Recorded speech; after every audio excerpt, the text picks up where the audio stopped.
여러분들 안녕하세요. 이고학자 플라햄스터입니다.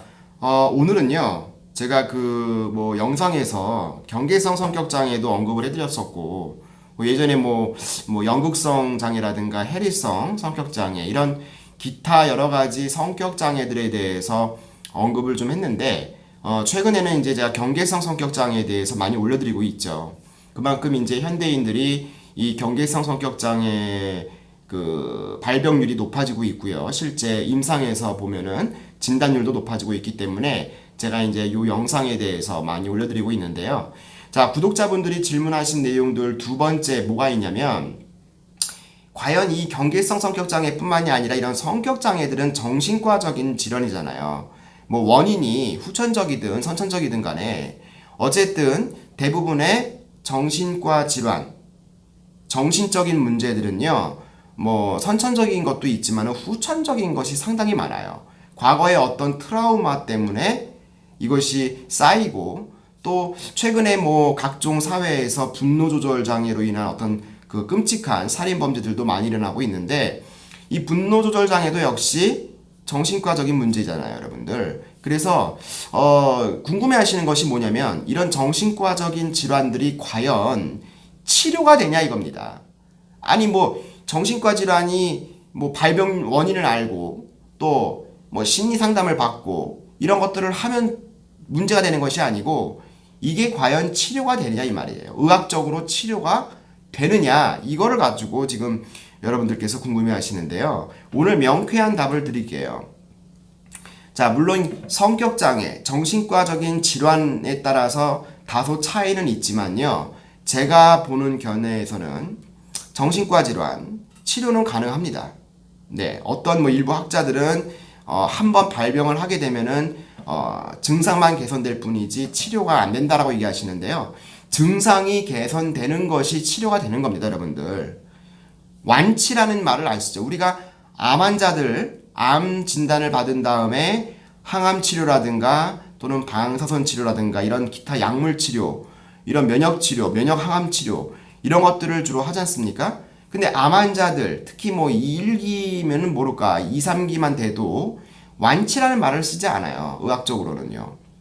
그래서 우리가 보통 그 방사선 치료를 하든 항암 치료를 하든 이거는 어떤 보존적 치료다 이렇게 얘기를 하는데, 보존적 치료라는 거는 뭐냐면, 우리가 암을 예를 들어서 암이라는 것이, 우리가 종양이라는 것이 몸 안에 있을 때 더 이상 증식이 안 된다든지, 또는 엄청 컸던 종양 사이즈가 많이 줄어들어서 더 이상 체내에서 이게 암세포가 더 이상 증식을 하지 않고 그 상태로 머물러 있어도 우리가 보통 완치라는 말을 쓰거든요. 그래서 이제 5년 생존율을 보게 되는 건데, 우리가 이 정신과적인 치료도 마찬가지. 저도 보존적인 치료라는 말을 씁니다. 무슨 말이냐? 누가 물어봐요. 선생님, 경계성 성격장애, 해리성 성격장애, 정신과적인 문제가 있는데 진단을 받았는데 이거 약물 복용하고 심리 치료하면은 치료됩니까? 저는 반반이라고 합니다. 치료가 될 수도 있고 안 될 수도 있는 거예요. 이 다른 어떤 암이라든가 다른 어떤 그 질환 같은 경우는요, 딱딱 커리큘럼이 짜져 있어요. 치료 방침이, 치료 스케줄이 정해져 있는데, 정신과적인 문제들은요, 그 사람의 상황에 따라서, 환경에 따라서, 또 치료를 받으면서 그 순간순간 그 사람의 어떤 그 상태에 따라서 달라지기 때문에 딱히 커리큘럼이 없는 거예요. 그렇기 때문에 보존적 치료라는 말은 완치라는 개념보다는 그 정신과적인 증상을 개선을 시키고 일상생활을 할 수 있을 정도로 만든다, 그런 의미에서 치료가 된다는 의미지, 한번 발병했던 정신과적인 질환이 완전히 처음에 없었던 것처럼 그렇게 되지는 않는다는 얘기죠. 왜? 원인 몰라요. 의학적인 원인을 아직까지도 모르기 때문에. 그래서 치료가 된다 안 된다라는 것이 중요한 것이 아니고요.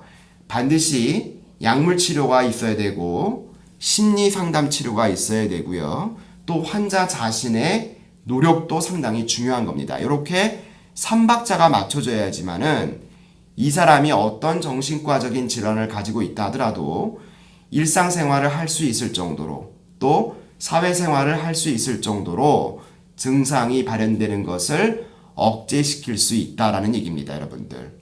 여러분들 이 점을 꼭 기억을 하셔야 되고요.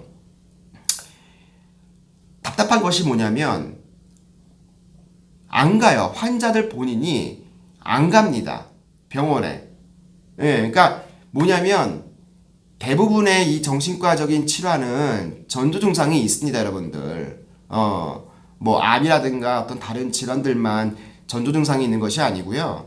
그 주변 사람들이 관찰을 하게 되면은 뭔가 이상한 행동을 한다든지 또는 어떤 그 특이한 패턴이 보인단 말이에요. 그런데 이 사람들이 절대로 스스로 자발적으로 병원에 가서 나 이런 좀 증상이 있으니까 진단을 내려서 치료를 받겠습니다라고 얘기를 안 합니다.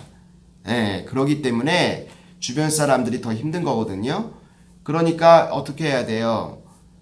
어떤 방법을 취해서라도 반드시 병원 치료를 받게 해야 됩니다. 물론 뭐 옛날처럼 정신과 병동에 입원시켜가지고 강제로 끌고 가는 것이 아니고 각 정신과적인 어떤 그 질환에 따라서 그 사람들을 대하는 방법이라든가 또는 어떤 대화를 하는 방법들이 다 다르잖아요.